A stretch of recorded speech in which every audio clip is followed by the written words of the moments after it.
Santa Teresa de Jesus. Livro da Vida, ou Autobiografia.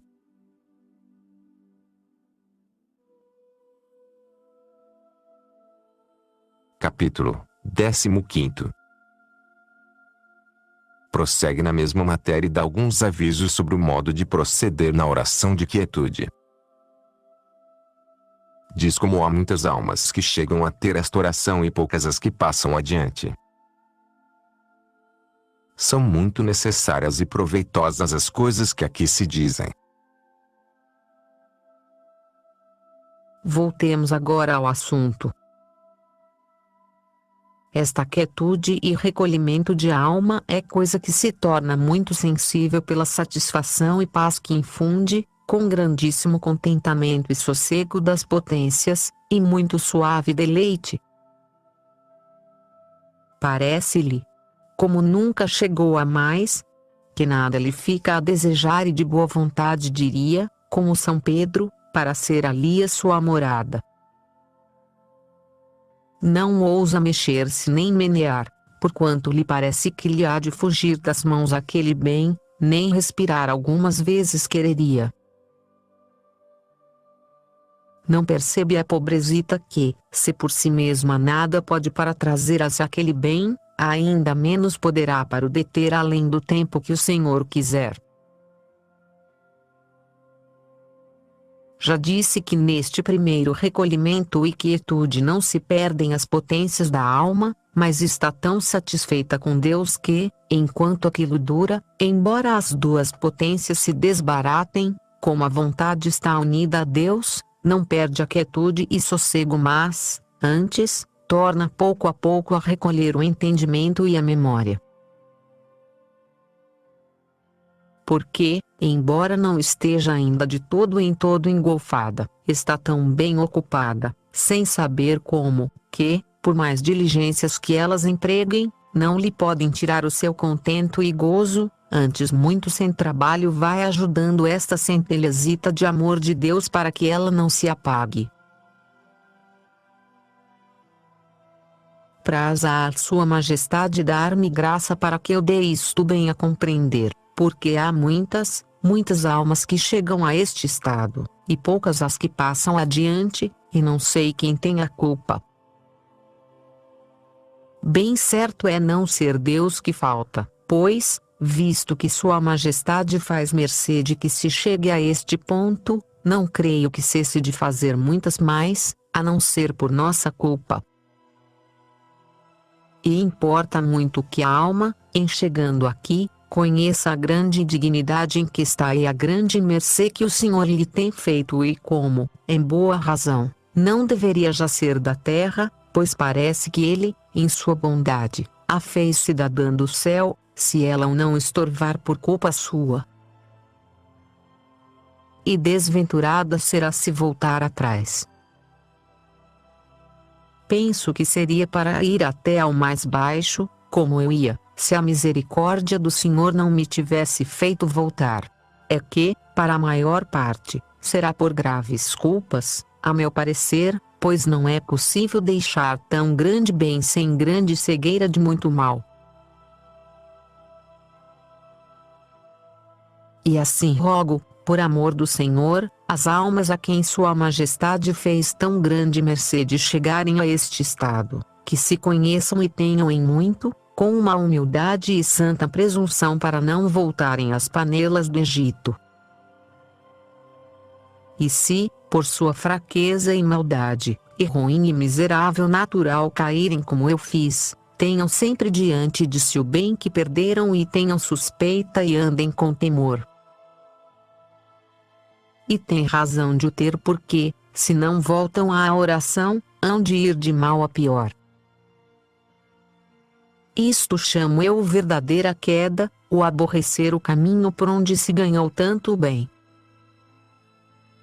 É com estas almas que falo, não digo que não hão de ofender a Deus e cair em pecados, ainda que em boa razão deles se havia de guardar muito quem começou a receber estas mercês, mas somos miseráveis. Do que aviso muito é que não deixe de ter oração, que ali entenderá o que faz e obterá do Senhor arrependimento e fortaleza para se levantar. Creia que, se desta se apartar, a meu parecer, está em perigo. Não sei se entendo o que digo, porque, como tenho dito, julgo por mim.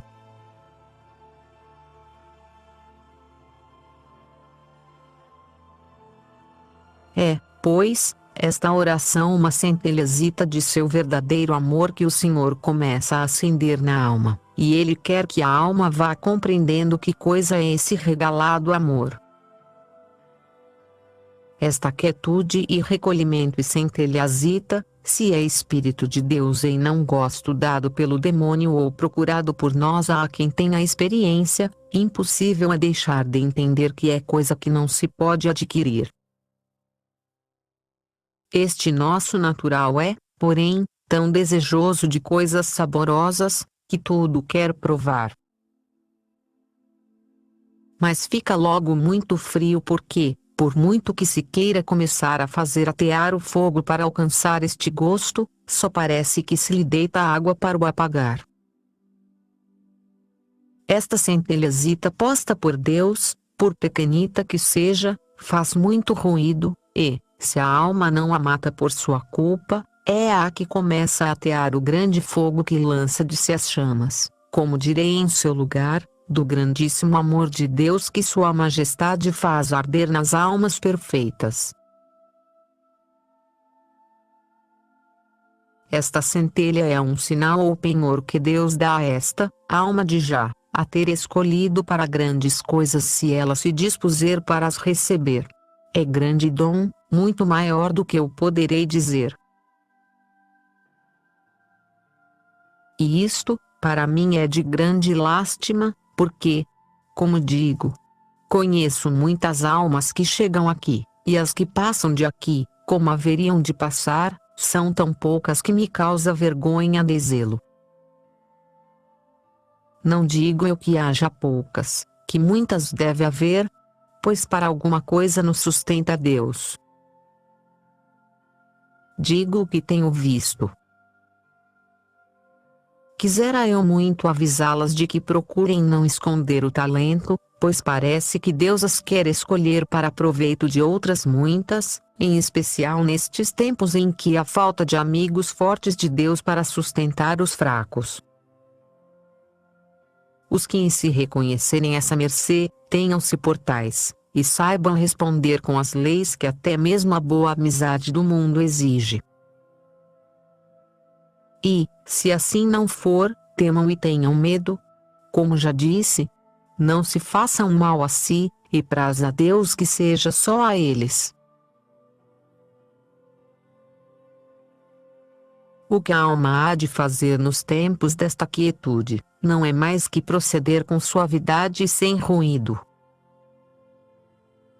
Chamo ruído andar com o entendimento buscando muitas palavras e considerações para dar graças por este benefício e amontoar pecados e faltas para ver que o não merece. Tudo isto põe-se aqui em ação, e representa o entendimento, e revolve-se a memória.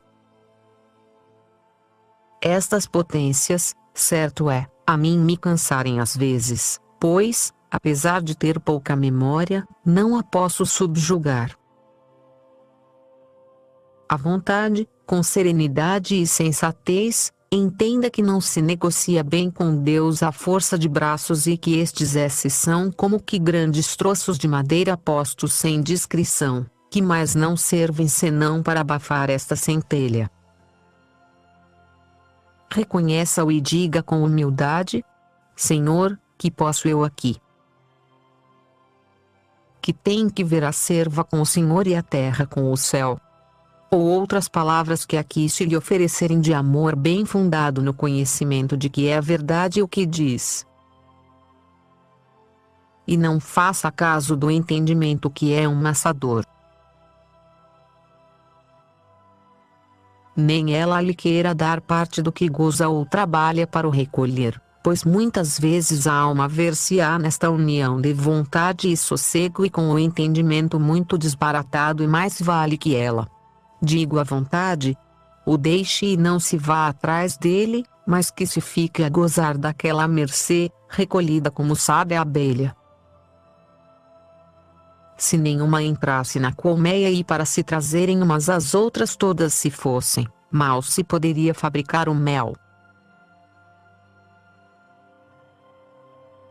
Assim perderá muito a alma se não tem cuidado nisto, em especial se o entendimento for agudo, porque, quando começa, por pouco que seja a ordenar práticas e a buscar razões, se são bem apresentadas, pensará que faz alguma coisa.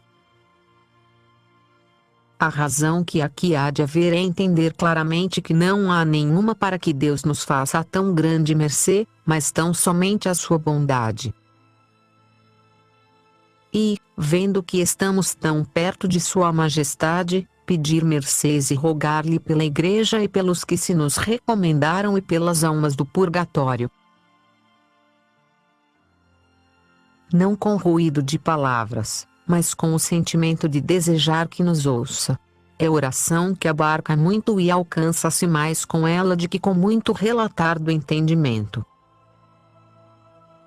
Despertem-se à vontade algumas razões que se lhe apresentarão da mesma razão de se ver tão melhorada, para avivar este amor e proponha-se alguns atos amorosos a fazer por aquele a quem tanto deve, mas sem admitir, como tenho dito, ruído do entendimento, à busca de grandes coisas.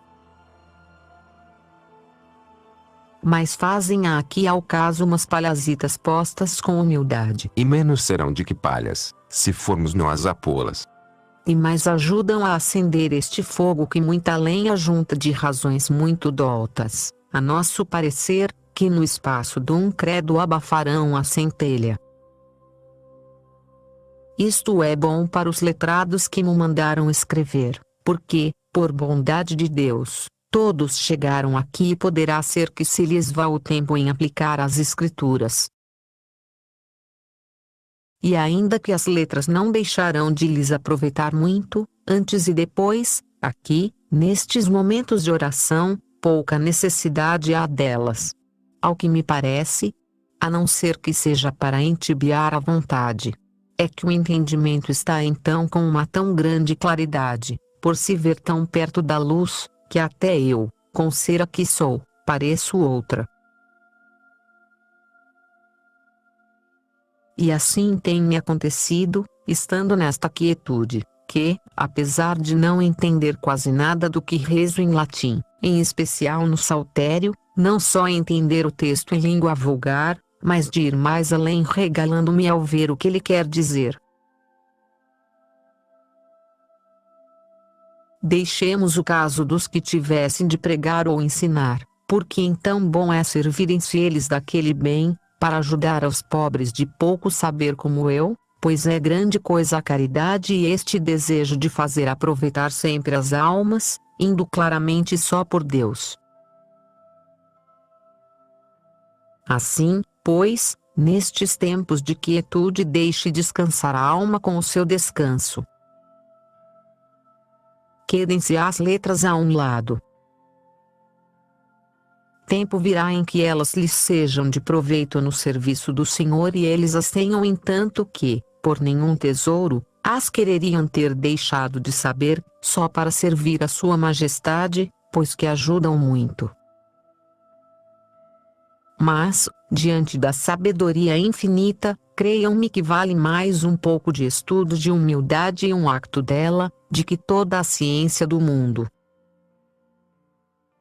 Aqui não há que arguir, mas somente conhecer com simplicidade o que somos e apresentarmos-nos assim diante de Deus. Quer Ele que a alma se faça nécia, como de verdade o é ante a sua presença. Pois Sua Majestade se humilha tanto que a suporta junto de si, sendo nós o que somos. Também se aplica o entendimento a dar graças bem preparadas, mas à vontade, com sossego, com não ousar elevar os olhos como publicano, dá mais agradecimentos que quantos o entendimento, com transtornar a retórica, porventura possa dar.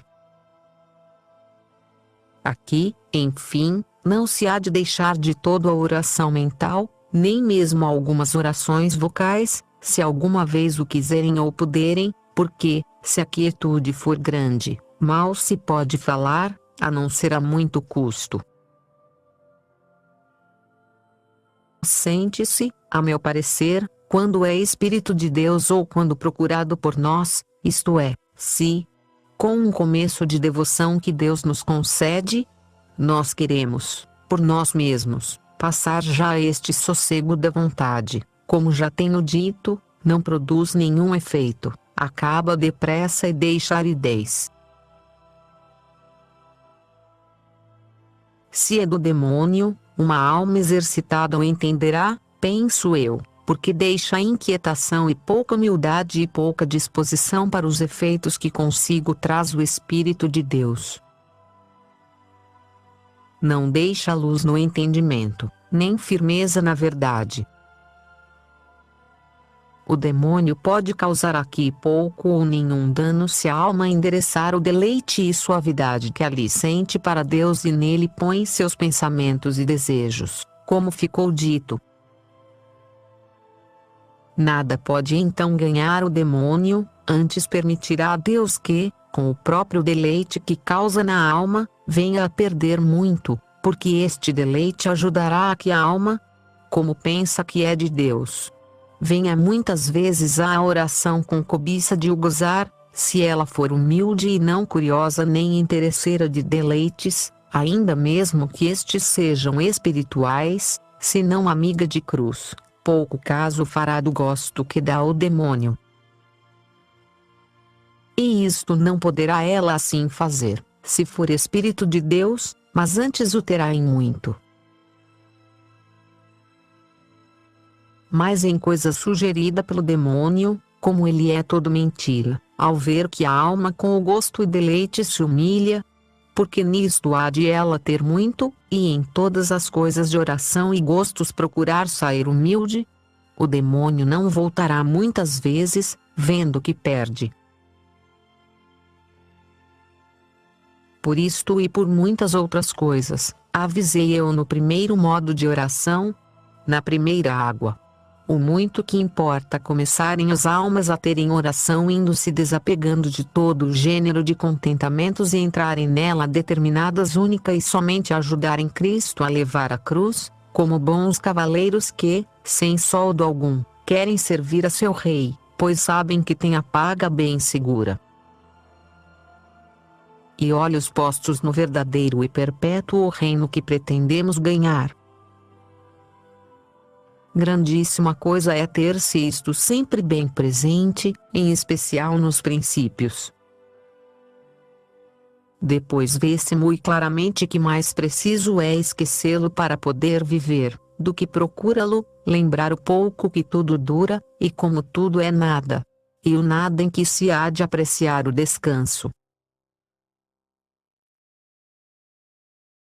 Parece ser isto coisa muito baixa e assim é na verdade. Os mais adiantados em perfeição teriam até por afronta e correr-se-iam a si mesmos se pensassem que deixam os bens deste mundo porque se hão de acabar, quando, embora estes durassem para sempre, eles se alegrariam de os deixar por Deus e isto tanto mais, quanto mais perfeitos fossem, e quanto mais durassem. Aqui, nestes, já está acrescido o amor e é ele o que opera. Mas, para os que começam, é-lhes importantíssimo ter estes pensamentos e não os tenham por baixos. É grande o bem que se ganha e assim o recomendo tanto. Isto ser-lhes-á necessário, até aos muitos encomiados em oração em certas épocas em que Deus os quer provar e parecem abandonados por sua majestade. Pois, como já tenho dito, e quiser eu que não o esquecessem, nesta vida em que vivemos a alma cresce, e cresce de verdade mas não como o corpo, embora assim o digamos. é que, uma criança, depois de crescer e deitar corpo e o ter grande, já de homem, não torna a decrescer e a ter corpo de menino. Aqui, quer o Senhor que seja assim. Ao que tenho visto por mim. Pois não o sei por outra via. Deve ser para nos humilhar para nosso maior bem e não nos descuidemos enquanto estivermos neste desterro, pois quem mais alto estiver, mais há de temer e fiar-se menos de si.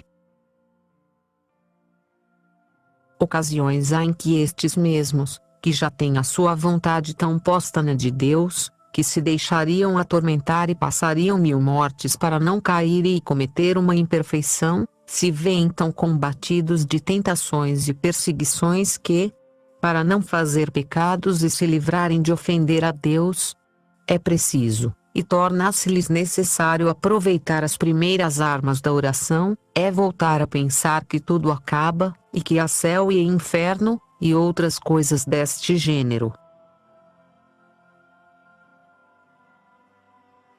Pois, voltando ao que dizia, grande fundamento é, para se livrar dos ardis e gostos vindos do demônio, uma alma começar com a determinação de seguir caminho de cruz desde o princípio e de não desejar as ditas consolações. O mesmo Senhor nos ensinou este caminho de perfeição ao dizer: toma a tua cruz e segue-me. É Ele o nosso modelo, não tem que temer quem, só para o contentar, segue seus conselhos. No aproveitamento que virem em si entenderão estas almas que isso não lhes vem do demônio. É que, embora tornem a cair, fica-lhes um sinal de que esteve ali o Senhor, ou levantarem-se depressa, além destes que agora direi. Quando é Espírito de Deus, não é necessário andar atrás de coisas à busca de humildade e confusão, porque o mesmo Senhor as dá de modo bem diferente do que podemos obter por meio das nossas consideraçõezinhas, que não são nada em comparação de uma verdadeira humildade, que traz consigo luz, que aqui ensina o Senhor e que produz uma confusão que nos desfaz. O coisa muito perceptível este conhecimento que Deus dá para que entendamos que nenhum bem possuímos por nós mesmos, e quanto maiores as mercês, maior a compreensão. Incute um grande desejo de ir avante na oração e de não a deixar por nenhuma coisa de trabalho que possa advir. A tudo se oferece. Sente uma segurança com humildade e temor de que se há de salvar. Deita logo para longe o temor servil da alma e dá-lhe o filial temor muito mais acrescido. Vê que lhe começa um amor a Deus muito sem interesse próprio. Deseja momentos de solidão para mais gozar daquele bem. Enfim, para não me cansar, é um princípio de todos os bens, estarem já as flores em termos de não lhes faltar senão quase nada para desabrochar. Isto verá muito claramente a alma e de nenhuma maneira poderá por então convencer-se de que não esteve Deus com ela, até se ver de novo com quebras e imperfeições, que então tudo teme. E é bem que tema, embora haja almas que lhes é de mais proveito acreditarem, de certeza, que é Deus, de que todos os temores que lhes possam infundir. Se a alma é disso amorosa e agradecida, mais a faz voltar para Deus a memória da mercê que Ele lhe fez, do que todos os castigos do inferno que lhe representam. Pelo menos a mim, apesar de tão ruim, isto me acontecia. Porque os sinais do bom espírito se irão dizendo, mas como a quem lhe custa muito trabalho tirá-los a limpo, não os digo agora aqui. Creio que, com o favor de Deus, nisto atinarei alguma coisa, porque, mesmo deixando à parte a experiência em que muito tenho entendido, o sei de alguns letrados muito letrados e de pessoas muito santas a quem é de razão que se dê crédito. Não andem, pois, as almas tão afadigadas quando aqui chegarem pela bondade do Senhor, como eu tenho andado.